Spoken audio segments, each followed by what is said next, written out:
Good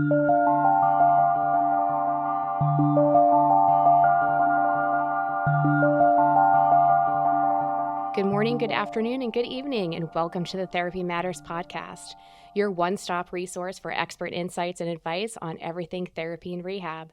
I'm your host, Allison Jones, and today I'm joined by Tricia Morgan-Putt, a 35-year veteran specializing in revenue cycle management services for the therapy and rehab industry. Tricia, thank you for joining me today. Yeah, thanks for having me. Excellent. So today we focus on a very important topic, surviving Medicare cuts. As we know, the Centers for Medicare and Medicaid Services, CMS, adjusts the Medicare physician fee schedule annually as part of a broader strategy. This is to facilitate an equitable healthcare system for quality, affordable, innovative, and accessible service delivery. However, over the years, we've seen a downward trend in payment rates for healthcare professionals. This includes physical therapists. And unfortunately, the ruling for 2023 again included another cut. And at the same time, practices are also dealing with rising operating costs. So we're seeing more expenses for equipment to bring into therapy practices. Supply costs are higher.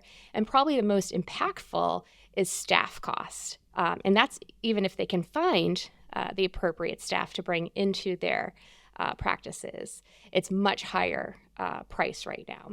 So all of this is squeezing profits. So the question is, my question to you, Tricia, is what are the three things that therapy businesses can do to lessen the impact of Medicare cuts? Well, yeah, so absolutely what you can do is make sure that you have verified insurance benefits. That's extremely important that you get the right benefit for the right patient that's coming in and you treat appropriately. Secondly, obviously, authorizations. If you need an authorization, you can't really skip that process. A lot of times insurance companies will not go back and make a retro authorization for you. So if you miss that opportunity, you're missing out on that revenue. And again, what you said with what the climate is right now, you cannot miss out on any revenue because of the cuts that are being implemented, as well as the price of labor costs. And the third thing is make sure you stay within the insurance parameters that have been set. So if you have, even if you don't have to get an authorization, but you have insurance that says, okay, you can only treat 12 visits, then treat your 12 visits. Or if you have to treat 6 visits and send notes, make sure you do that. Make sure you keep up with the insurance regulations that they have by payer. Excellent. Okay. So let's dig into those three areas a little bit further. Let's start with verifying benefits. So, tell me why it's crucial to verify benefits correctly. Yeah. So what happens is when you call an insurance company, and some of your providers, you're going to know that you have to get authorization and verify the benefits. But when you call in to verify the benefits, or you look online and it's just one step, typically therapy services are another level down. Like you can verify that, yes, the patient does have this insurance. Yes, they've met their deductible, but do they really have therapy benefits? And a lot of times those will have different copays, different co-insurance, different rules, and you need to really know what those are in order to make sure you maximize your reimbursement by following the guideline once you verify the benefit. And how frequently should practices be verifying benefits? You need to verify your benefit every time you have a new patient, right? So the patient comes in for the first time, you need to verify their benefits and make sure that you know what the patient has and talk to the patient about it. The next time you verify the benefit, if the patient comes back in, say 6 months later, 8 months later, you need to re-verify those benefits because two things could happen. One, they could be out of therapy benefits and now they have to be a cash pay patient. Or two, they've changed insurances because they've changed jobs. Now, are there sort of any tools that can help practices automate this process, or is this largely a manual effort? Well, yes. So there's tools that you can use. So if your software has a way to reach out to a provider, being a clearinghouse of some sort, or if you have portal access, you can check through portals and websites. or if your system is allowed to do it, they can go out directly to a clearinghouse and check those benefits through a clearinghouse and get that information back into your system. Sometimes you have to go ahead and call the insurance companies to get the correct, but typically that is not something you have to do every time. But as you have staff that knows how to verify insurance, they'll know which payers they have to call to get more information. Now, what happens if you don't have staff that knows that information?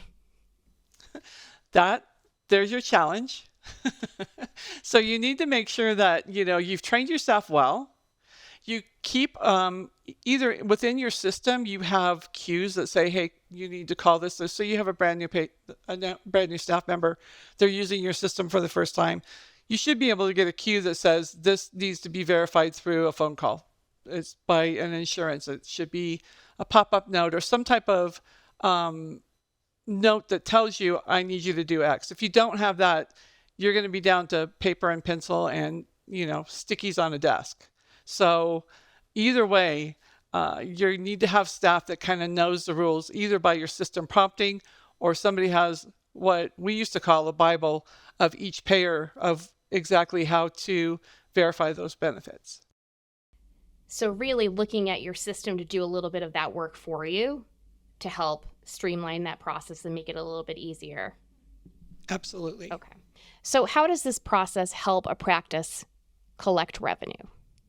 The process of verifying benefits, well, the best way to collect your revenue is to know what you're going to get, right?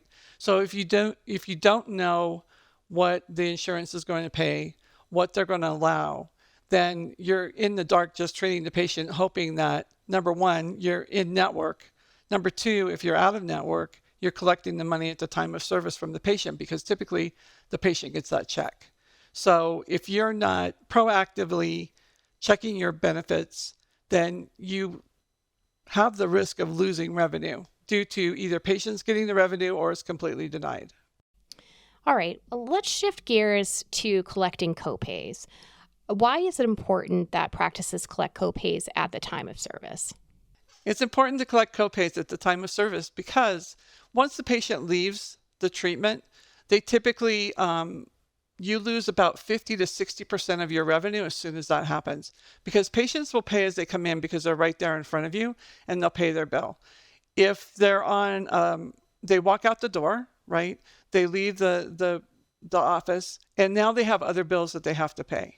And now their medical bill is not as important. Typically, medical bills are never as important because really bad things don't happen to you if you don't pay your medical bills, because especially in therapy services where therapists tend to be more lenient and will adjust off a bill. So now the therapist is going to be losing money because they literally cannot collect it from the patient. And they typically do not send patients to collections. They just don't. So to collect it at the time of service means that you are collecting full amount for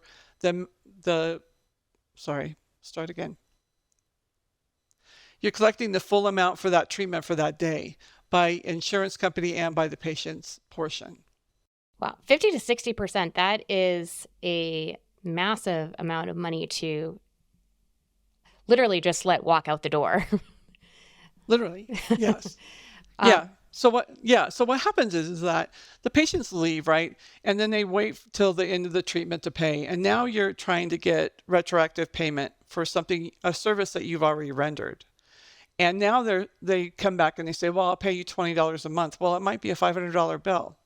So that $20 in 2 years is not going to make as much money for you as it did right now when you needed it because you're paying your staff. Right. So what can practices do to make it easier to collect payments from patients at the time of service? Well, what I suggest you do is make a payment plan for the patient and make it so you're not asking for the patient to pay every single time they come in. Put a credit card on file and charge that credit card as it has been agreed to. Have a payment plan written out, discuss what the treatment is going to cost, and then make it easy for the patient just to not have to think about their bill. It goes on their credit card. It's an automatic payment, kind of like a gym membership. You don't think about it. It just gets paid. And your services, you're not asking at the time of service every single time the patient comes in because sometimes you have cash, sometimes you don't, sometimes your credit card's in the car, whatever it is. It's very best practice is to get it to time of service and get that payment plan set up for the patient.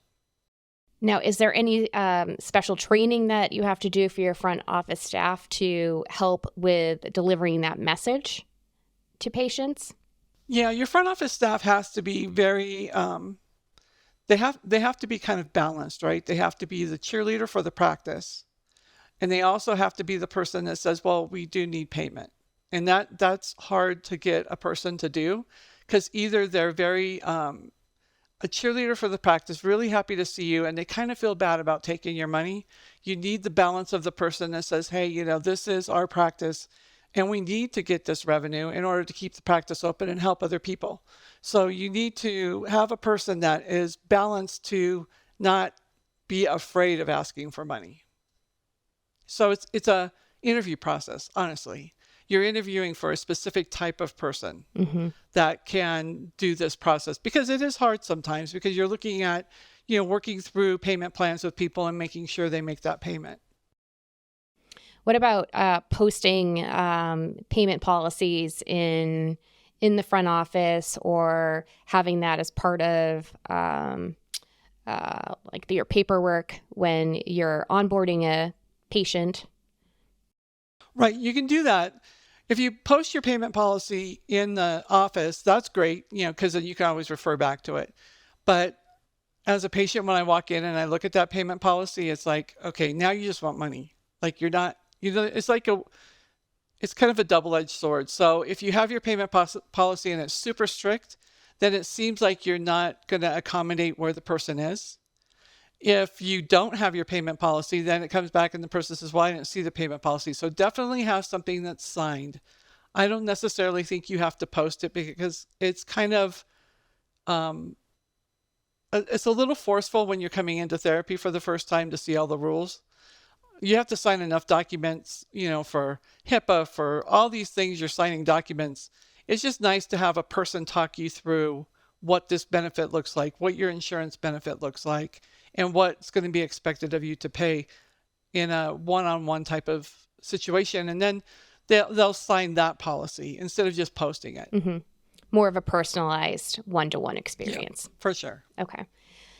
So any other tips? So if you do run into the situation where you're not able to collect that payment up front, you do have a patient that has an outstanding balance, any other tips that you can offer for dealing with those patients that are late with payments and how to, go about collecting those balances? Well, yeah, you can start sending out notices, right? You can send out a notice saying, hey, you probably just forgot to pay this bill, or, kind of a gentle nudge. If they're still in treatment, right? If they're still in treatment at the time and they're not paying their bill and you cannot get any, then the front office person really needs to talk to the therapist or the coordinator at the clinic, whoever it is that is a level above that can say, hey, this patient is not paying. I've asked several times. I need someone else to get involved. And a lot of times if you get the therapist involved, because the therapist has a relationship with that patient by that time, they can say, hey, my front office is kind of stating that you haven't made any payments. I really need you to get caught up on this, because this helps you get your, all the way through your treatment. You don't have to, because patients know when they don't pay. So they're coming in and they're not paying. So they always know they're not paying. It's not their surprise. So there's always this underlying tension when they go in as, oh my gosh, are they going to ask? And if a therapist just kind of soft sells it to them that we really do need to collect your copay as part of, your treatment plan, then a lot of times the patient will go ahead and pay the bill. Do you ever get to the point where you're more of a hard line and you say we're going to have to withhold treatment if we don't receive payment, or is that sort of pushing it too far? Yeah, typically, of all the years that I've done this, therapy offices very seldom do that, because therapists always care about their patient. Always. Patient will always come first. So typically owners will say, okay, you know what, treat the patient and we'll just put them on a longer treatment plan as far as getting our payment plan, as far as getting paid. But they typically don't stop treatment because they want that patient to be better. That's the core of who a therapist is. All right. So last but not least here, what about ensuring you're working within the parameters of what insurance will pay for? Tell me a little bit more about that. So that goes all the way back to verifying your benefits. So when you go back and you verify your benefits, and say the insurance company says this patient gets 12 visits, right? So you need to make sure that you're counting those 12 visits, and the therapist is working within those parameters that this patient only gets 12 visits a year. The insurance company will no longer pay. What you want to do is you want to make sure that the patient knows it's 12 visits. So that, they're doing a lot of home treatment anyway. They might accelerate even more home treatment so the patient can get their injury resolved within their 12 visits. But at the end of those 12 visits, if the patient is not better, then it needs to be a discussion with the patient. Do you want to continue treatment? Do you want to come in once a week and be self-pay, right? But we're out of the parameters. So it does really go back to, what did you verify? What is the insurance company paying? And will they allow more treatment? Sometimes with certain insurance companies, you just have to send documentation that the patient is progressing along with the treatment, but they need further treatment because they haven't met, their goals. So, and they haven't met their goals due to maybe they had a subsequent injury during the time of their treatment, or they're just not progressing because they have other issues that are causing them to take a little longer. And sometimes you can go back to an insurance company and prove with medical necessities that this patient needs more treatment. That doesn't happen very often anymore. It used to happen, but not as much. So we've talked a lot about tactical strategies to, help mitigate Medicare cuts and keep your revenue cycle moving along. But it's not all about tactical items, is it? So when we were chatting before, we were talking a little bit about the human element that can have a pretty dramatic impact on your revenue cycle too. So I think this is worthy of a discussion. So I wanted to leave some time for us to talk about it today, and really talk about the impact of its bedside manner on your revenue. So you had said something the other day. You said physical therapy hurts, which, I thought was pretty profound. And, reflecting back on my journey with physical therapy, I'm like, you're right, it does hurt. And you had said that, as a therapist, you have to make this as easy a process on patients to make sure that they can continue to come back, because that has an impact on your bottom line. So I wanted you to talk a little bit more about that and talk about your experience. You had an experience with some physical therapy in your past, and how you found that to impact the bottom line of that therapy practice. So I wanted to turn it over to you and just have you tell your story. Okay, yeah, sure. So I've had a lot of physical therapy in my lifetime, playing sports too long, or, doing things probably outside my limit that I should do. But one of them is that I ride horses, and I had a horse that was a little bit better than me. So he decided one day he was going to buck me off in this dry riverbed, right? So I get bucked off in this dry riverbed, and I break my neck, my back, multiple ribs, blow out my clavicle. I'm a train wreck, right? I'm laying and I'm broken. So anyway, 3 months later, after you have a neck brace on for 3 months, and finally I get the neck brace off, and I tell the neurologist, I said, hey, I want to go to physical therapy. I can't move my neck. And he's like, no, you'll be fine. You'll just have a headache. I'm like, no, I'm going to physical therapy. I need to get range of motion back. So I go to physical therapy. I fight for it. I go. And I have this therapist, and you go through this whole process of saying what has happened, and you're nervous, right? As a patient, you're nervous because I haven't moved my neck in 3 months, and I know it was broken.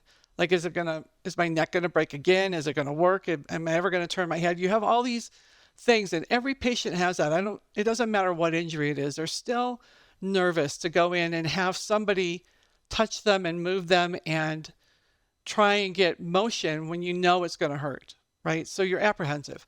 So when I went into my therapist, I talked through the whole story. She did a treatment on me, which probably was super limited because I was very guarded. The next time I go back, I'm still guarded. I still hurt. And now she says to me, she goes, so what are you here for? So at this moment, I'm freaking out because number one, she didn't read the chart to even find out what was wrong with me. Two, she didn't take the time to even look to associate herself with me before I came in. So we started all over. So I started my story all over. And now I'm even more nervous because I know that she is starting from ground zero again because she didn't read her notes. Third time I go back, it happens again. And I happen to be at a rehab facility where I actually know the CEO. So the CEO comes in, he's like, hey, where's Trish? And nobody answers. And I'm waiting for her to say, oh, she's right here. She doesn't even know I'm right there because she doesn't even know who I am. And so, I go, I'm right here, and he walks up. And of course, now the therapist is in panic mode because I know the CEO, which shouldn't change anything, right? But my point is that this person didn't take the time to read the chart. I don't think that they need to know everybody. You don't need to know everybody that comes in every day, but read the chart, do your homework before the patient comes in so they can feel better. And like I told you, therapy hurts, right? So for providers to be engaged with their person for an hour, 45 minutes, as long as it is, right? To make sure when that person leaves, hey, you doing okay? Can I get you an ice pack? Can I do anything for you? I know we had a tough session today. You did really great. Give patients a pep talk when they walk out the door. And your front office person say, hey, have a great day. Great session. Whatever it is, just keep motivating that patient to want to come back. Because when you leave, you don't feel any better either. Like, it still hurts, right? And just about the time that you feel better, you got to go back and get hurt again. So in therapy, it's super important to make the patient feel comfortable and known and feel like you care. And you do care because you're a therapist and that's what you do, but you need to project that. When I actually talked to the director about this therapist, I walked up and I said, hey, I bet this therapist has the most no-shows, the most cancellation, and the most drop-offs of anybody in the therapy, your group. And he said to me, he goes, how did you know that? And I said, because they're not personable and they don't make you feel like you matter. So that is a huge revenue loss for that provider. The director knew it, but didn't know what it was that was causing it. Because he told me, he goes, she's an amazing therapist. I go, I'm sure she is, but you don't feel good about coming to therapy, so you stop. So my point here is that make sure the patient feels known. Make sure that you have a tracking mechanism. And if you do, track your therapist and see who's got the most no-shows, who's got the most cancellations, who's got the most drop-offs on their schedule. And they just might need to be trained on customer service. We live in an age now where everybody texts, nobody really talks. It's an art form that people have to really work at and try to overcome. That's such a great story. Thank you for sharing that. And it's so true. It's so true that we have to connect as people when we're going in for healthcare services. So I think I shared with you my story of my favorite provider ever. And it was sort of the opposite experience that you had. Every time I went to her and she came into the room, she was like, hey, Allison, how are you doing? How are you feeling? What's going on? What's new? And I knew she had no idea who I was. I mean, she probably saw, 40, 45 patients a day, but she did exactly what you were talking about before she came into the room. And I know this because I like to observe people, when I'm, sitting in like the waiting area. I like to watch, and I would see her do this before she went in to see patients. Before she went into the room, she would take a minute. She would look at the chart. And I saw her for years. So I saw her when it was like paper charts, and then I saw her, look at it when she was looking at the computer. She would take a minute, look at my chart or her patient's chart, get the basic information, and then go into the room. And she would do that with every one of her patients. But it made me feel special. I'm sure it made all of her other patients feel special. It made me feel connected. It made me feel relaxed immediately. And it made me feel seen. And she had a lifelong customer. And I was so upset when she retired. I was so devastated. And I'm not, I'll tell you now, her replacement, I am not connected to. I do not feel the same way about. But I'm sure she had a very thriving practice because of that behavior. So it's really important to have that human element as well as, your tactical strategies to improve and maintain your revenue cycle and your business growth. So, right. If you think of the tactical is great, but if you lose your patient because they don't feel seen or cared about, it doesn't matter all the front end stuff you did. You've lost that patient, and you've either lost that patient for life for everybody, like they'll never go back to therapy, or you lost that patient for your practice. Either way, it's a loss. Therapy is an interesting profession because of how much good they do for everybody. They get people back to living their life normally to the best possible way that they can. And sometimes it's discounted because people think, well, I'll just fix it at home. Or even physicians are like, well, just work it out. It'll be fine. Well, no, there's keys to, we need more help than just trying to work it out on ourselves. We just can't. And then when we have that human intervention where somebody cares, it just means so much more. It does. Absolutely. All right. So let's bring this to a conclusion. What are the main takeaways for our listeners? What do you want them to take away from today's episode? Well, I do want to take away that they do the tacticals, right? That's super important. But also, I think the thing that's going to make every practice thrive is your customer service. And knowing that your patients are coming in knowing that it's going to be rough, but it's worth it. And that's for every provider, every person in the practice to actually own and really want to be a part of, is that win for the patient to get better and to have a quality of life that they expect. Excellent. Well, Tricia, we are out of time for today, but I want to thank you for joining us. Sure, thanks. And I want to thank our audience for tuning in today to the Therapy Matters podcast, your one-stop resource for expert insights and advice on everything therapy and rehab. We look forward to seeing you on the next episode. Thank you. Thanks for listening to Therapy Matters. Do you like the podcast? Give us a 5-star rating, subscribe, and tell all your friends about the show. Want to be a guest or know someone that would be a great guest speaker? Contact me at allison.jones@raintreeinc.com. That's allison.jones@raintreeinc.com. Therapy Matters is brought to you by Raintree, therapy and rehab's favorite EMR. Raintree is the only all-in-one therapy EMR delivering a complete and seamless end-to-end patient journey, from first contact to payment to patient retention. To learn more about Raintree, visit us online at raintreeinc.com.